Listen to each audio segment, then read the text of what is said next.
Breaking news, February 5th, 2026.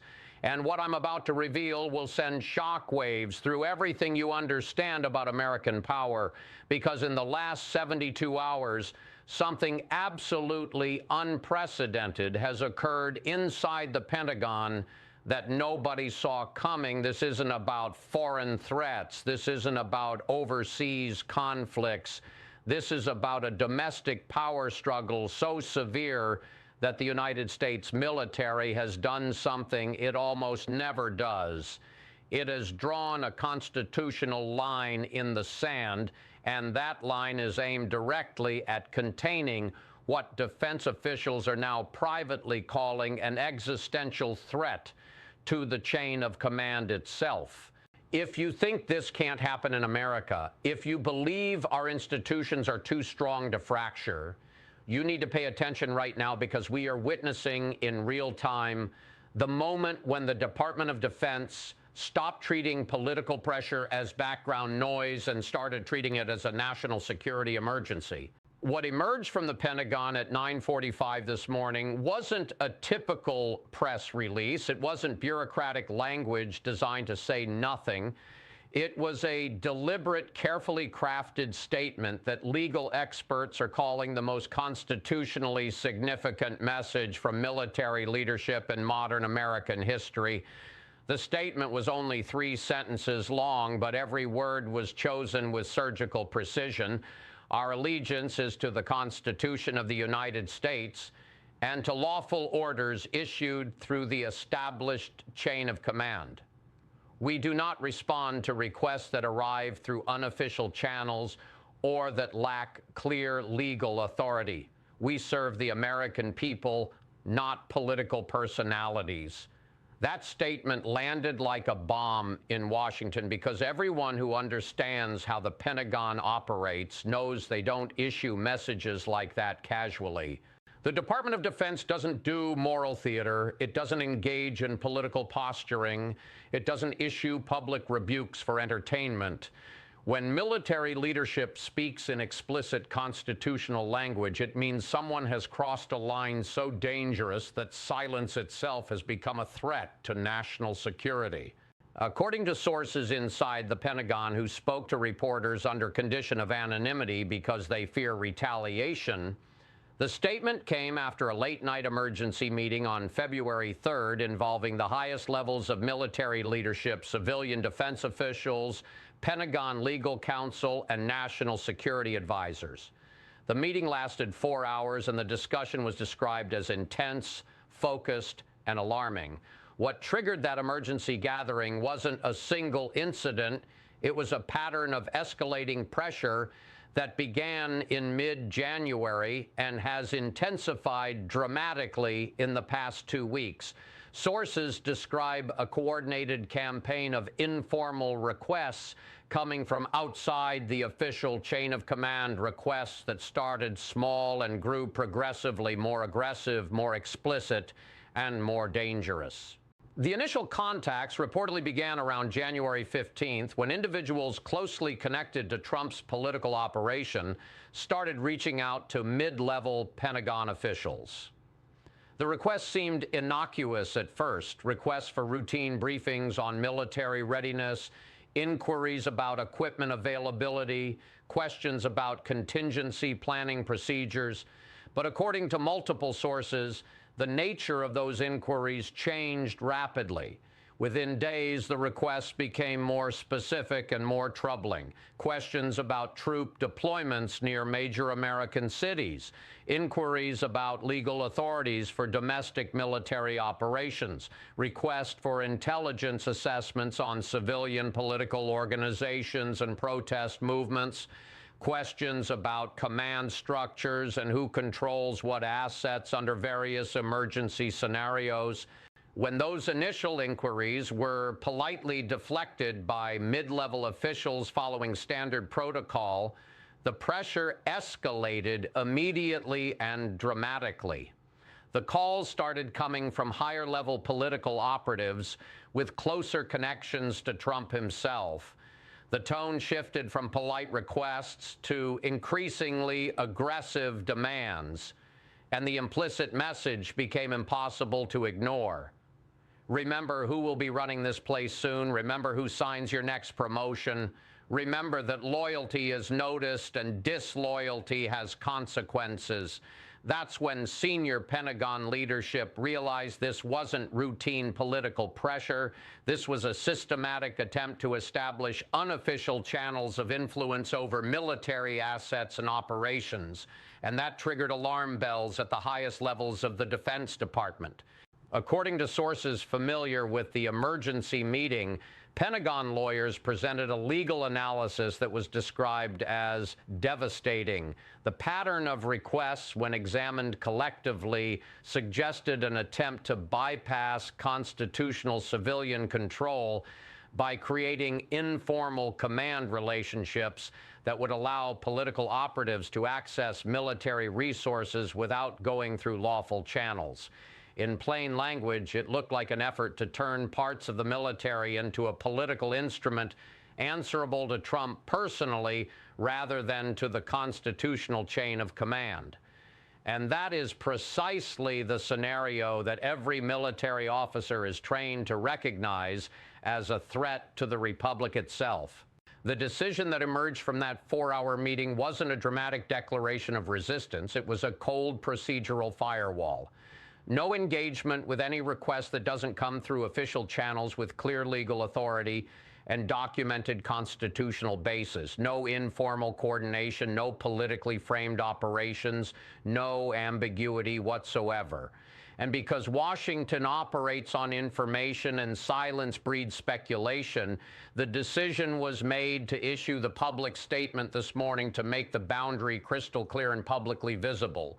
The reaction from Trump's political operation was immediate, aggressive, and exactly what Pentagon officials expected. Within 90 minutes of the statement being released, Trump posted on social media calling the Pentagon leadership deep state traitors and enemies of the American people. He accused generals of sabotaging the will of voters and demanded that loyal members of Congress take immediate action to remove what he called insubordinate military leadership. By noon, allied conservative media outlets were running segments about a military coup in progress. By 2 p.m., Republican lawmakers closely aligned with Trump were calling for emergency hearings to investigate Pentagon leadership for insubordination and dereliction of duty. But here's what makes this moment so dangerous and so different from normal political conflict. This isn't a disagreement about policy. This is a direct challenge to whether independent institutions still have the constitutional authority to enforce boundaries when political power demands compliance. Trump's response transforms an internal institutional safeguard into a public loyalty test. It frames military adherence to constitutional limits as betrayal, and it pressures elected officials to choose between institutional stability and personal allegiance to one man. And once that choice becomes public, once lawmakers have to decide whether to defend constitutional boundaries or attack the institutions enforcing them, you are no longer in the realm of normal democratic politics. You are in a constitutional crisis. The ripple effects hit Capitol Hill within hours, and the fractures are already visible. A faction of hardcore Trump loyalists immediately began preparing resolutions to condemn Pentagon leadership and demanding investigations designed to force compliance. But notably, a significant number of traditionally conservative Republicans, particularly those with military backgrounds or on armed services committees, have remained conspicuously silent.